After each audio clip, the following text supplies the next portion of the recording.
जैसा कि दोस्तों प्रीवियस वीडियो में हमने रूट और टाइप्स ऑफ रूट के बारे में डिस्कस किया था। आज के इस वीडियो में हम मॉडिफिकेशन ऑफ टैप रूट्स के बारे में डिस्कस करेंगे। तो वीडियो बड़ा ही इंटरेस्टिंग और इम्पॉर्टेंट होने वाला है, तो वीडियो को ध्यान से देखिएगा और पूरा देखिएगा। तो मॉडिफिकेशन ऑफ रूट डिस्कस करने से पहले पहले ये समझें कि प्लांट के जो रूट्स हैं उनमें मॉडिफिकेशन की ज़रूरत क्यों पड़ती है। क्या रीज़न है कि पौधों की जो जड़ें हैं उनमें मॉडिफिकेशन होता है। तो जैसा कि हम सभी जानते हैं कि जो प्लांट रूट होता है वह वाटर एब्जॉर्ब करता है और इसके साथ साथ यह वाटर और मिनरल को कंडक्ट करता है। तो ये जो फंक्शन है ये प्लांट रूट का नॉर्मल फंक्शन है।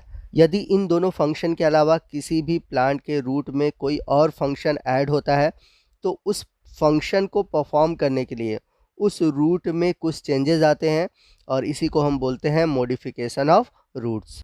दे are modified for storage of food.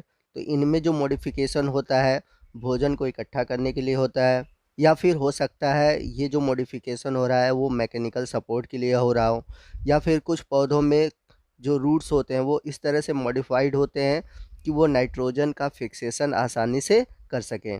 इसके अलावा कुछ जो रूट होते हैं वो रिस्पायरेशन में मदद करते हैं। तो इस तरह से रूट के मॉडिफिकेशन के थ्रू जो प्लांट है उनको फूड स्टोरेज या फिर मैकेनिकल सपोर्ट या फिर नाइट्रोजन फिक्सेशन में सहायता करना, या फिर कुछ ऐसे मॉडिफिकेशन हो जिससे कि प्लांट आसानी से रिस्पायरेशन कर पाएँ।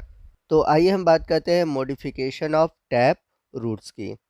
तो टैप रूट में जो मॉडिफिकेशन होता है वो फूड के स्टोरेज के लिए होता है, या फिर रिस्पायरेशन के लिए होता है, या फिर नाइट्रोजन फिक्सेशन के लिए होता है। तो आइए चलते हैं पहले मॉडिफिकेशन के लिए, जो कि है modification of tap roots for storage of food. तो यदि हम टैप रूट को देखें तो टैप रूट में फूड को स्टोर करने के लिए मॉडिफिकेशन होता है, जिसकी वजह से इनमें कुछ शेप में चेंजेस आते हैं और ये अलग अलग शेप के हो जाते हैं। तो सबसे पहले हम बात करेंगे कोनिकल शेप की। तो कोनिकल शेप में होता क्या है, इसका जो बेस होता है वो ब्रॉड हो जाता है, और जैसे जैसे हम एपेक्स की ओर जाते हैं यानी कि ऊपर की ओर जाते हैं तो इसका जो एपेक्स रीजन होता है वो टैपर होता जाता है, यानी कि पतला होता जाता है। तो यदि हम बात करें एग्जाम्पल की, तो कोनिकल टाइप का जो रूट मॉडिफिकेशन है वो पाया जाता है कैरेट में। आइए चलते हैं अगले मॉडिफाइड स्ट्रक्चर की ओर, जो कि है फ्यूजी फॉर्म। बहुत इंपॉर्टेंट है और इससे आपके एग्जाम में क्वेश्चन पूछे हुए हैं। तो फ्यूजी फॉर्म मॉडिफिकेशन में होता क्या है कि इसका जो मिडिल पार्ट होता है वह स्वेल कर जाता है, मतलब फुला हुआ होता है, और इसका जो लोअर यानी कि जो बेस वाला पार्ट होता है और जो एपेक्स वाला पार्ट होता है वो टैपर होता है, यानी कि पतला होता है। तो इस प्रकार के रूट में जो मैक्सिमम इसका फ्लैसी पार्ट होता है वो हाइपोकोटाइल से प्राप्त होता है। तो इसका बेस्ट एग्जांपल है रेडिस।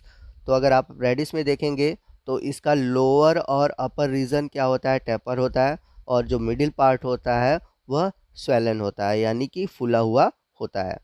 चलते हैं टैप रूट के अगले मॉडिफिकेशन की ओर, जो कि है नेपी फॉर्म। ये भी इंपॉर्टेंट है और इससे भी एग्जाम में क्वेश्चन पूछे गए हैं। तो नेपी फॉर्म में होता क्या है कि जो रूट का बेस वाला पार्ट है वो स्फेरिकल होता है, और सडनली नीचे की ओर ये क्या होता है, टेपर हो जाता है, यानी कि धंस जाता है। जैसे एग्जाम्पल के रूप में हम बात करें बीट रूट या फिर टर्निप, तो इन सबों में आपको नेपी फॉर्म टैप रूट देखने को मिलेगा। तो आप सभी ने चुकंदर में देखा होगा कि जो इसका बेस वाला रीजन होता है एकदम गोल होता है, ठीक है, और अचानक नीचे की ओर आप देखते हैं कि पतला हो जाता है, और ये मॉडिफिकेशन होता है नेपी फॉर्म। चलते हैं अगले मॉडिफाइड स्ट्रक्चर की ओर, जो कि है tubers. Tubers are thick and fleshy without any definite shape. तो इनमें जो रूट्स होते हैं वो थिक होते हैं, फ्लैसी होते हैं, लेकिन इनका कोई निश्चित आकार नहीं होता। तो इसका सबसे जो बेस्ट एग्जांपल है वो है 4 o'clock, और आपके एग्ज़ाम में इससे कई बार क्वेश्चन पूछे हुए हैं। चलते हैं अगले टाइप के मॉडिफिकेशन की ओर, जो कि रिस्पायरेशन के लिए होता है। तो बहुत सारे जो हेलोफाइट्स हैं जो कि सैलाइन वाटर या फिर मासी प्लेस पे ग्रो करते हैं, अगर इनके हम जियोट्रॉफिकली नेचर की बात करें तो ये जियोट्रॉफिकली निगेटिव होती हैं। जियोट्रॉफिकली निगेटिव का मतलब ऊपर की ओर जाना, और जियोट्रॉफिकली पॉजिटिव का मतलब नीचे की ओर जाना। तो ये जो मॉडिफाई रिस्पायरेटरी रूट्स होते हैं ये जियोट्रॉफिकली निगेटिव होते हैं, यानी कि ये बाहर की ओर आते हैं। They are grow vertically upward and that is called pneumatophores. तो ये जो जड़ें होती हैं वो बाहर की ओर आ जाती हैं और ऊपर की ओर गति करती हैं, जैसा कि इमेज में आप देख सकते हैं। जैसे लगेगा कि मतलब कोई ठुट्ठी बाहर की ओर निकली हुई है। और आपको बता दें कि इन्हें कहा जाता है न्यूमेटोफोर्स, और न्यूमेटोफोर आपको देखने को मिलेगा राइजोफोरा में। और आपको बता दें कि ये जो रूट होते हैं ऑक्सीजन एक्सचेंज या फिर कह सकते हैं रिस्पायरेशन में मदद करते हैं। They are non green and non photosynthetic. इनमें क्लोरोप्लास्ट नहीं पाया जाता, इस वजह से ये नॉन ग्रीन होते हैं और फोटोसिंथेसिस में सहायता नहीं करते। तो सभी पॉइंट को याद रखिएगा कि जो न्यूमेटोफोर्स होते हैं जियोट्रॉफिकली निगेटिव होते हैं, रिस्पायरेशन में मदद करते हैं और ये पाए जाते हैं राइजोफोरा में। आइए चलते हैं अगले टाइप के टैप रूट के मॉडिफिकेशन की ओर, जो कि है modification of tap root for N2 fixation, यानी कि नाइट्रोजन फिक्सेशन। तो यहाँ पर आप टैप रूट देख सकते हैं, ये है प्राइमरी रूट और ये है सेकेंडरी रूट। तो यहाँ पर आप देख सकते हैं कि सेकेंडरी रूट में कुछ नोड्यूल प्रोड्यूस हुए हैं। तो ये नोड्यूल्स बने क्यों हैं, इनका पर्पस क्या है, आइए समझते हैं। तो जो लेग्यूमिनस प्लांट होते हैं, यानी कि जो दलहनी फसलें होती हैं, उनमें ये रूट नोड्यूल्स पाया जाता है। In legumes like pea family, the secondary root of primary tap root bear small tubercles और swelling which are called as root nodules. तो जो लेग्यूमिनस प्लांट होते हैं, तो लेग्यूमिनस प्लांट के जो प्राइमरी टैप रूट होते हैं, उनसे जो सेकेंडरी रूट निकले हुए हैं, उस पर स्मॉल छोटे छोटे उभरी हुई संरचना दिखाई देती है। इन संरचना को हम बोलते हैं रूट नोड्यूल्स या फिर tubercles. These nodules shelter nitrogen fixing bacteria like rhizobium. तो आपको बता दें, ये जो रूट नोड्यूल्स हैं, इसके अंदर नाइट्रोजन फिक्सिंग बैक्टीरिया राइजोबियम पाए जाते हैं। Rhizobium help in fixing atmospheric nitrogen into nitrates. तो ये राइजोबियम करते क्या है, ये जो एटमॉस्फेरिक नाइट्रोजन है, जो फ्री नाइट्रोजन है, इनको नाइट्रेट में बदलते हैं।